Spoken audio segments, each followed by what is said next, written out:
É ciência. É nutrição.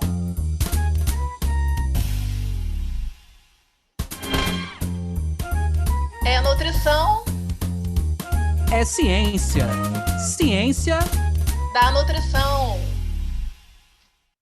Sejam todos bem-vindos pela ciência. Sejam todos bem-vindos pela nutrição. Meu nome é Anderson Teodoro. E eu me chamo Luana Aquino. Esse é o podcast Ciência da Nutrição. Gostaria muito de agradecer aos nossos ouvintes que estão nos acompanhando no podcast Ciência da Nutrição, tanto por aqui, Spotify, YouTube, nossas redes sociais. Está sendo um prazer enorme poder, construir e avançar nesse podcast que tem como objetivo principal, pessoal, levar, os principais temas, os temas mais atuais, mais quentes da ciência da nutrição.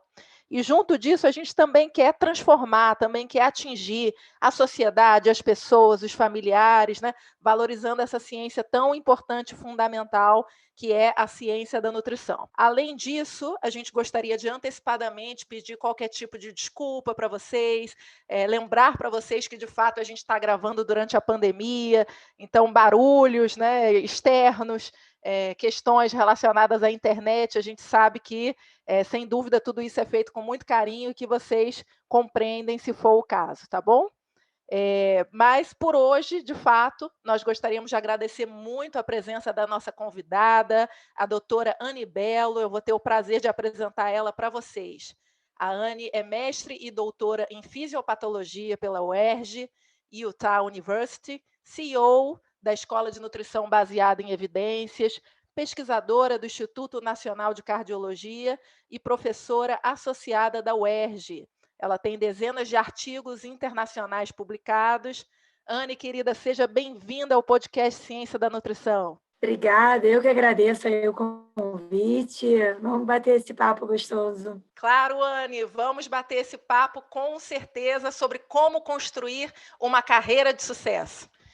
E aí, sem dúvida, Anne, a gente gosta, a gente tem esse costume, a gente tem tido respostas muito conectadas, interessantes, Mas a gente e os ouvintes ficamos sempre muito curiosos de saber desses bastidores, De como foi a tua escolha pela profissão. Conta pra gente. Essa é uma pergunta bem interessante, porque provavelmente eu vou contar uma história aqui que eu acho que eu nunca contei e vocês não esperam isso.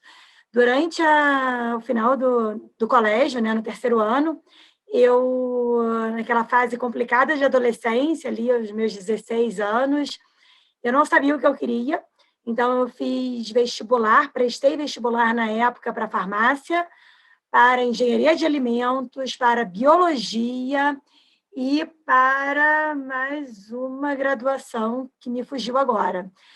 E passei para biologia, farmácia, engenharia de alimentos e nutrição.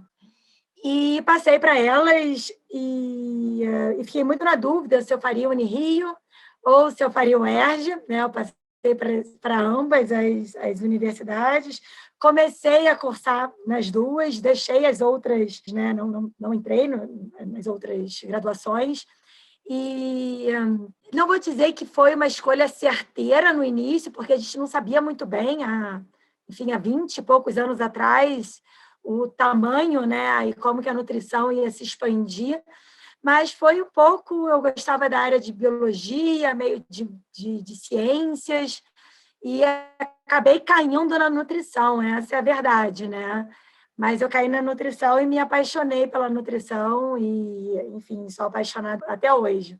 Mas a escolha ela não foi assim tão objetiva no início, como algumas pessoas escolhem aí a carreira desde o início, já sabendo qual vai ser o destino, Bem, Anne, é bem interessante esse teu início, assim, para motivar um pouco o nosso tema sobre carreira, A gente hoje deve ter muitos ouvintes que estão conosco hoje, talvez para responder um pouco algumas perguntas, assim.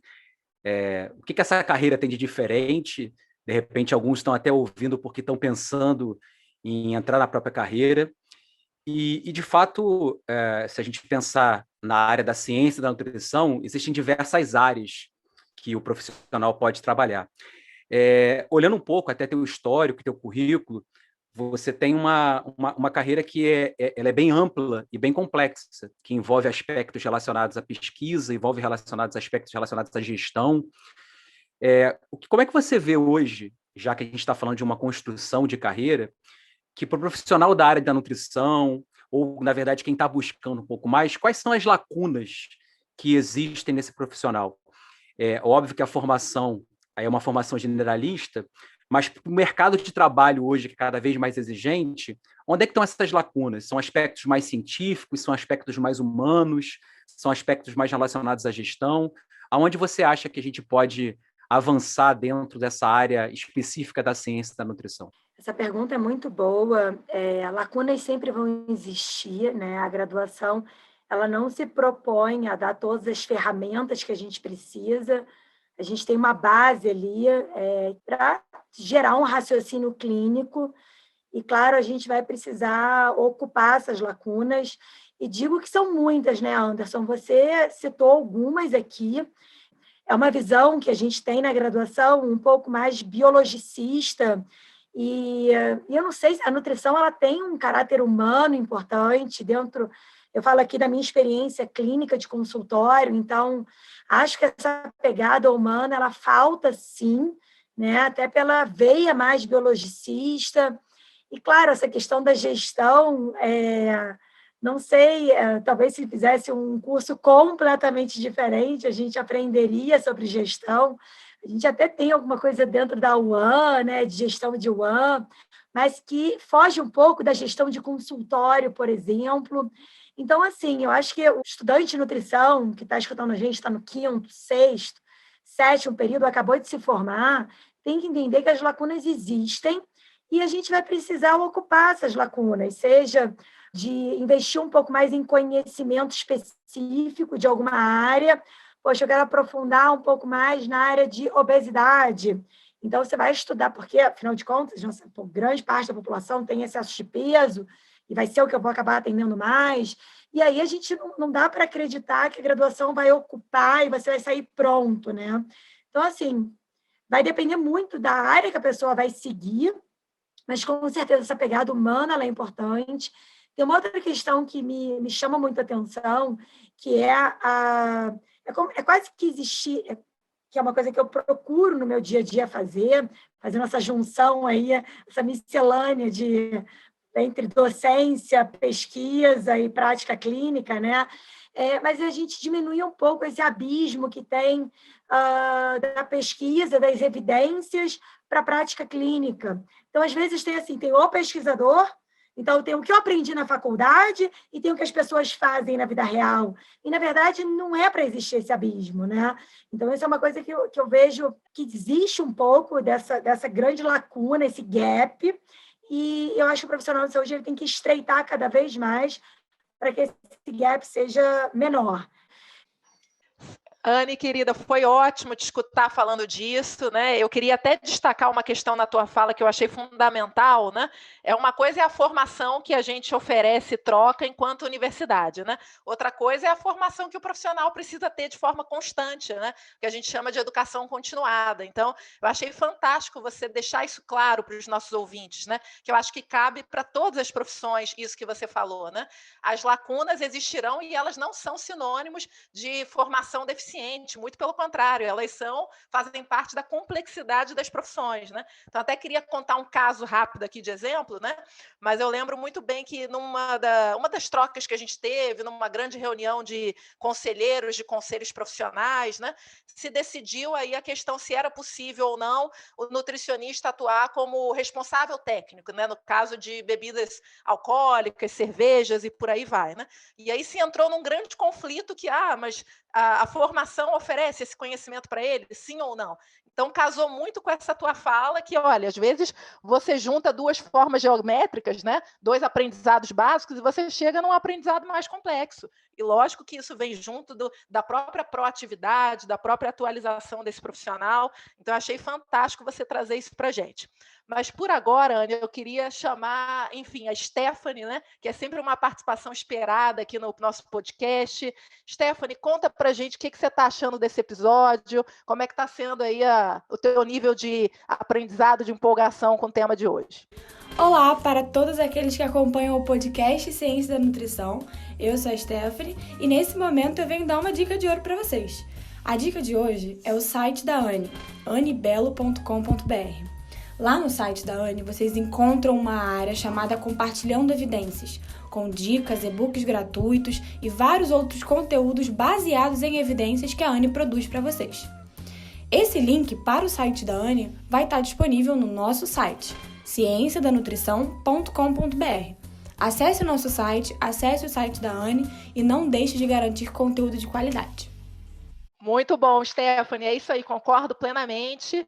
E dando continuidade aqui na nossa troca com a Anne, Anne, eu acho que foi ótimo, né, falar dessa questão das lacunas, mas eu também queria saber de você, assim, o que você percebe de fato, né, sendo características fundamentais, né, para um profissional que a gente fala que é do futuro, mas ao que me parece esse futuro chegou, né, e vem chegando de uma forma aí mais acelerada nesse durante, quem sabe nesse pós-pandemia, né?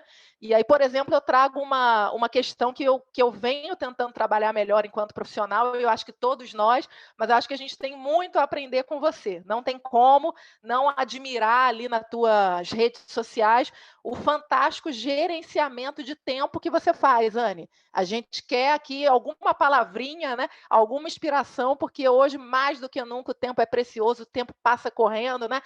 Nesse tempo de pandemia, quando a gente vê, já acabou o dia. E eu vejo que você fala muito disso nas tuas formações, né? De uma prescrição eficiente, o que se pode fazer na hora de consulta, né? Mas eu acho que tem alguma coisa aí em você que vem te diferenciando, que vem atrelada a esse sucesso profissional, que é a questão do gerenciamento de tempo. Então, fala um pouco para a gente dessa característica positiva e de outras, uma ou duas, que você acha fundamentais para um profissional de sucesso. Obrigada, Luana. Essa questão do gerenciamento de tempo é uma coisa que me perguntam tanto. E eu acho que tem um ponto que é fundamental, que se chama prioridade. O que é prioridade na vida, né? Na sua vida, seja na vida de estudante, de quem está formado. Então, prioridades fazem com que a gente arranje tempo para executar as tarefas, né? Então, às vezes, eu recebo um convite de uma coisa que é boa, mas aquilo ali não é prioridade e o não vem e me ajuda a colocar outras coisas que eu considero prioridades na frente, né? Então, prioridade, eu acho que é uma palavra importante quando a gente fala de gerenciamento de tempo. Segundo ponto importante, a questão da organização. Eu não me considero uma pessoa organizada, mas eu consigo me achar na minha bagunça, né? Então, essa questão da organização, ela pode ajudar também. Tem uma questão de missão também, né, Luana? Da gente ter um propósito, ter uma clareza do que te faz estar ali, aqui eu falando da profissão, né? O que eu quero dentro da minha profissão? Quando eu escolhi entrar dentro das mídias, que eu demorei, né? Todo mundo já tinha mídia digital, já tinha Instagram, e eu sempre tive muita resistência. E quando eu entrei com um propósito. Então, quando a gente tem propósito, ou missão, os valores, isso ajuda as coisas ficarem mais claras e a fluírem melhor, né? E faz com que as atividades fiquem mais em harmonia. Então, eu acho que esse é um ponto importante. Então, desde quando eu coloco na minha cabeça, né, do quão importante para mim é essa junção da prática clínica, das pesquisas, da gente diminuir esse abismo, né, de que não é o pesquisador e o profissional, as pessoas têm que estar próximas. E isso, claro, que demanda tempo, demanda uma organização, talvez eu gostaria de estar publicando mais do que efetivamente eu estou. Então, tem algumas questões aí que funcionam talvez 80%, 90% do jeito que eu gostaria, mas talvez essa palavra de valores, missão, seja interessante, né? Uma característica, e é uma coisa que eu busco muito dentro dos estagiários que entram para a equipe, dos alunos de iniciação científica, e que eu acho que talvez seja o ponto mais importante é curiosidade, né? E o segundo, proatividade. Então, a gente tem que ter o olhar curioso, o aluno que entra ali para dentro do próprio Instituto de Cardiologia para trabalhar numa pesquisa, mas ele está atento ao que está acontecendo nos meus cursos, por exemplo, tem esse olhar curioso, ele quer entender um pouco mais sobre gerenciamento de mídia, gerenciamento, enfim, hoje a escola tem quase 2.000 alunos ativos, então, eu acho que essa questão da curiosidade e da proatividade. Se a pessoa é proativa, ela vai cavar um espaço maior, né, dentro das oportunidades e cavar oportunidades. Então, eu acho interessante, essa semana mesmo, a gente estava, enfim, uma pessoa da minha equipe vai entrar de licença maternidade agora, e a gente estava precisando colocar alguém no lugar, e, cara, na semana, um aluno de nutrição mandou um e-mail falando: poxa, se tiver um dia oportunidade, eu tenho experiência nisso, naquilo, tenho curiosidade nisso, gostaria muito de participar da equipe. Enfim, e me chamou a atenção, e ele está dentro da equipe, né? Porque teve uma proatividade, teve uma curiosidade. Então, acho que são duas características importantes aí. Então, a última coisa que eu acho que é importante colocar eu tento gerenciar, sim, o tempo da melhor forma, mas eu estou longe, né? O que aparece, às vezes, na mídia, não é nem 10% do que, de fato, eu faço, é óbvio que não tem como estar o dia inteiro pendurado nas mídias sociais. E segundo, que eu tenho equipe, né? Eu tenho uma equipe hoje que eu posso delegar atividades. Eu tenho uma equipe dentro do consultório, que não assiste consulta, mas me ajuda em consultas. Eu tenho uma equipe dentro dos cursos de 20 pessoas. Então, eu acho que esse é um ponto que não é a Anne que está ali 100% do tempo fazendo tudo, né? Então, enfim, acho que são pontos importantes, Luana. Anne, eu queria entrar um pouco agora na sua prática profissional, né? Óbvio que a gente não vai querer arrancar aqui todas as dicas que você dá nos seus cursos, até porque eu acho que a partir desse podcast as pessoas que não te conhecem ainda vão até buscar mais informações, mas me chamou muita atenção que dentro da sua escola você trabalha com 5 diferenciais, né, que envolvem inteligência global, a questão do aprendizado na prática, a questão do empreendedorismo e inovação, formação de network, comunidades de aprendizagem, publicações e recursos. Que dicas práticas desses diferenciais que vocês têm lá na escola você tem aplicado assim no seu dia a dia, no seu consultório, na sua equipe, que você de repente poderia dar para os profissionais e para outras pessoas de, acho que diversas áreas que estão nos ouvindo? Você trabalha muito com linguagem não formal, você tem uma individualização muito grande baseada em sempre aspectos científicos. Assim, que dicas que eu acho que você pode dar que você faz no seu dia a dia e na sua prática? Então, vamos lá. Tem alguns pontos que eu acho que são bem importantes, né? Eu já comentei até com vocês, a questão da organização, isso ajuda. Tem outro ponto que a gente também já falou aqui sobre a necessidade do aluno, do nutricionista, acho que não importa se é nutricionista formado ou não, está sempre buscando novas redes, novos conhecimentos. Então, não tem muito essa questão de que, eu fiz um curso, já tenho uma informação, pronto, vou para a prática clínica. Até hoje, seja o docente, que está dentro da universidade, ele está buscando atualização em leitura de artigo, em cursos, em congressos. Então, a gente já precisa fazer essa atualização continuada, né? essa educação continuada, né? Então, esse é um ponto. Outra questão que a gente também tocou no início, e que talvez seja legal a gente trazer aqui novamente, que a graduação acaba não ensinando tanto, e que é importante a gente buscar por fora, até por conta de uma formação mais biologicista, que é um pouco mais dessa questão humana, né, das habilidades de comunicação. Nós somos comunicadores, né? Não é apenas uma prescrição que a gente faz no consultório, aqui eu falando da clínica. A gente precisa, de alguma forma, ali, estar transmitindo o conhecimento para aquele indivíduo e ajudando ele no processo de mudança. Não é ele receber um papel que, por mais eficiente, o software mais eficiente que você esteja, você consiga prescrever os suplementos, seja lá o que for, aquilo dali não vai mudar, né? O papel do profissional é ajudar nessa transformação de hábitos, nessa transformação de vida, de estilo de vida.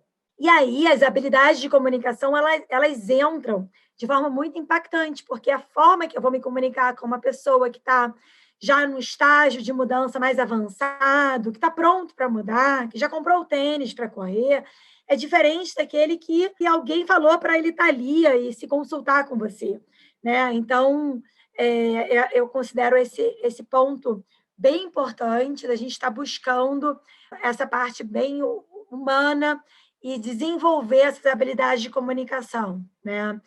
A questão, claro, da qualidade de vida, né, que é uma das questões que a gente pontua muito aí como os valores, os pilares.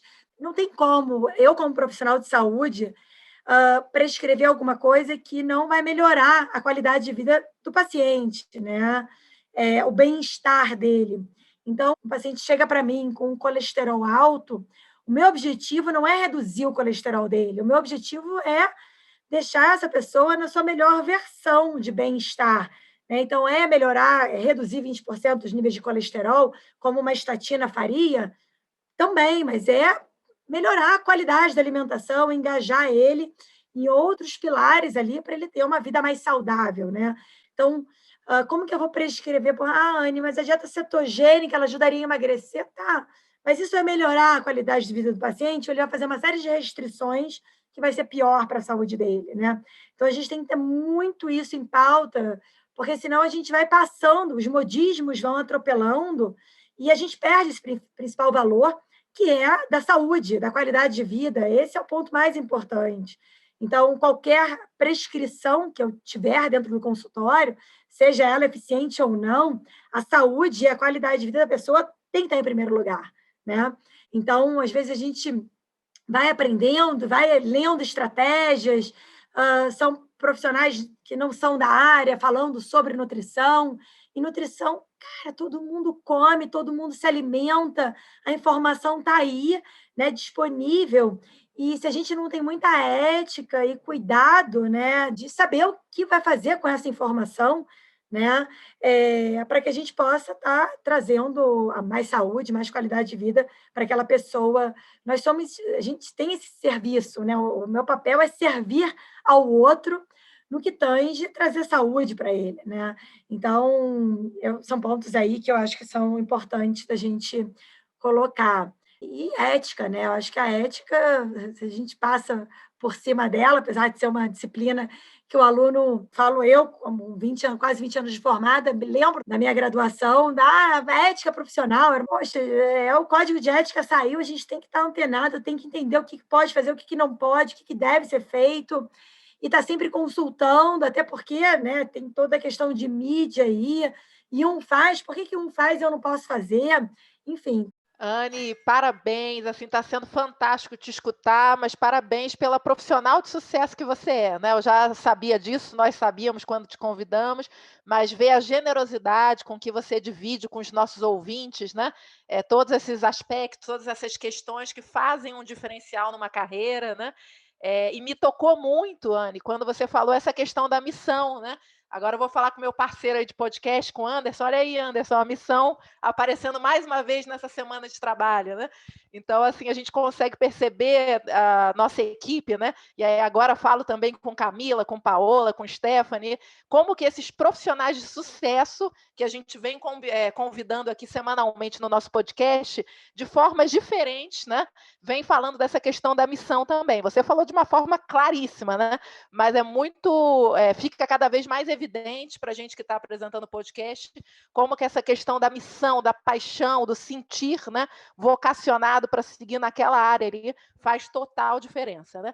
Então, pegando esse gancho, Anne, eu queria que você falasse um pouquinho, né, de algo que a gente sempre estimula os nossos convidados, né, a respeito de que eles possam falar para os nossos ouvintes, quando eles fecham o olho e pensam, né, que imagem, que símbolo que remete à ciência da nutrição, né? Então, eu estou curiosíssima para saber aí da tua parte, que imagem você poderia falar aí para os nossos ouvintes que te remete a isso.